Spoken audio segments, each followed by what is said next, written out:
Israel's security cabinet now authorizing Prime Minister Benjamin Netanyahu as well as Defense Minister Yoav Gallant to decide on the country's response to yesterday's deadly rocket attack in the Golan Heights.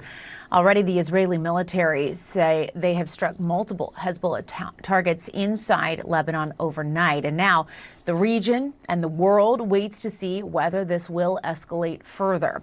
With us now, Jeremy Diamond, who's on the scene in the Golan Heights, and Ben Wiedemann in the Lebanese capital of Beirut.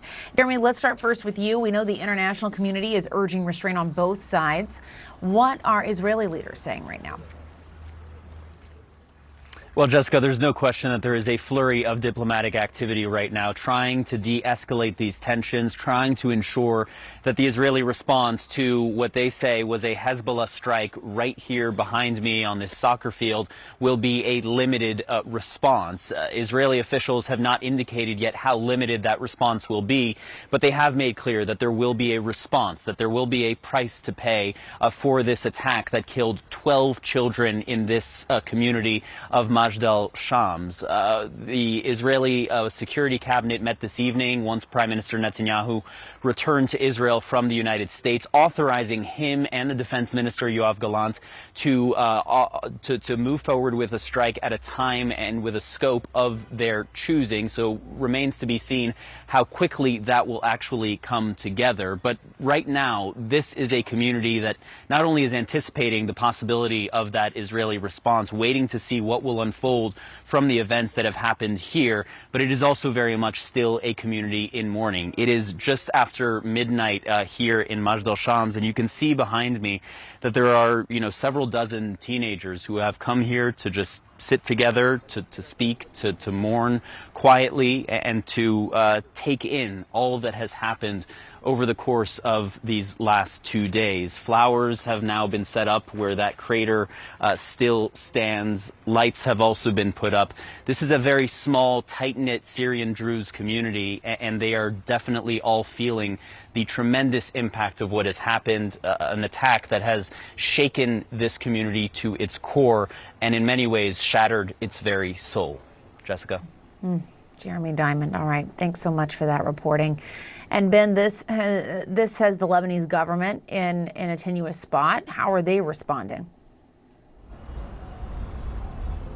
Yes, the Lebanese government this really underscores, Jessica, just how weak the Lebanese government is in trying to determine the course of events. Hezbollah has, in terms of military strength, has far more firepower than the Lebanese army itself. Now, we spoke today to the caretaker Lebanese foreign minister, Abdullah Abu Habib, who made it clear that the worry of the Lebanese government is that if Israel attacks Lebanon, and Hezbollah in particular, that it could easily spiral into a regional war.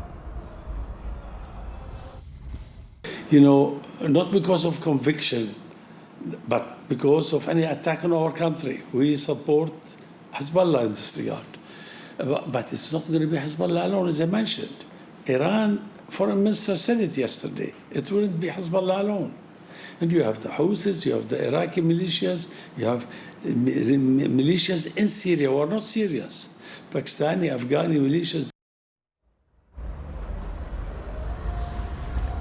And of course, the concern here is that if that happens, life, which at the moment is actually going on very much normally.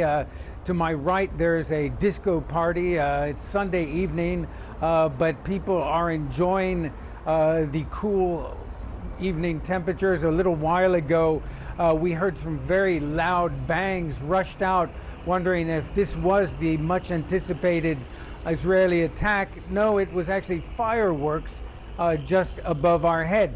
Nonetheless, several airlines have either delayed or canceled flights into Beirut in fear of an imminent Israeli attack. And the U.S. Embassy today reissued a statement strongly urging U.S. nationals to reconsider travel to Lebanon. Now, I was at the airport today. I arrived in Beirut, and what I saw was there was a very long line of people waiting to enter the country, many of those from the Lebanese diaspora, many of them with American passports. Jessica? All right, Ben Wiedemann for us live in Beirut tonight. Thank you so much for that reporting. I first want to ask just your reaction to this attack on the Golan Heights and what we've seen from Israel in response so far. I mean, yet another heinous attack by an Iranian proxy, right? I mean, 12 children, right? Teenagers killed on a soccer field. Just barbaric. Yet another, the deadliest attack on Israel since October 7th. So it's yet again, I mean, we've seen 5,000 attacks now from Hezbollah into Israel since October 8th. So this is just these are just ongoing attacks. This one particularly heinous. And so Jessica, I think what this shows us is of Iran and its continued attack on our allies, but also on democracy in the United States. As the foreign minister one of the foreign ministers recently said from Hezbollah, said Israel is merely a tool. The main war, the real war, is with America. And I think that's important context that you bring up, that Hezbollah has been firing rockets into Israel at the northern border for months now, that this has been ongoing. It has been a deep concern, especially from U.S. officials, that this particular region could escalate, that conflict could escalate. What do you think is the appropriate U.S. response to the current escalation? I think the United States, as it did today, is to continue to work very closely with Israel and in deciding what's the appropriate response here. So we'll leave it to them to work that through. But the bottom line is, when there's an attack on a nation, an attack on Israel yet again, with of course the loss of 12 and 40, I think more than 40 wounded, you realize that it does merit a response. So we'll leave it to them to work together on that response.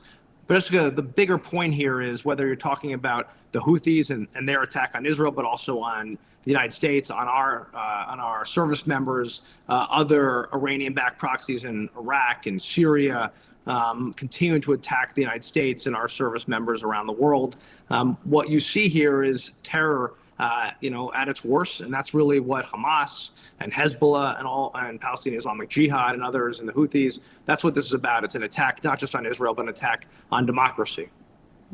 Last night, I spoke with the former Israeli Prime Minister Naftali Bennett. He told us the following. I'll play this clip with respect to Lebanon's responsibility for Hezbollah. Here's what he said. We are not going to tweezer our way through and look for Hezbollah amid Lebanon. Hezbollah is part of the government. Hezbollah is part of Lebanon.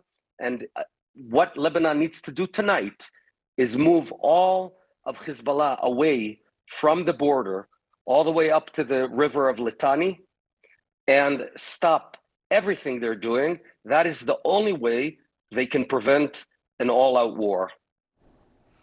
And so, Congressman, what is your response to that? Again, kind of helping people understand that Hezbollah operates within Lebanon. There's also a Lebanese government. Right, and Hezbollah in southern Lebanon, right on the border of Israel. After the attack of October 7th, Israelis pulled back from the border after the attack started from Hezbollah in southern Lebanon.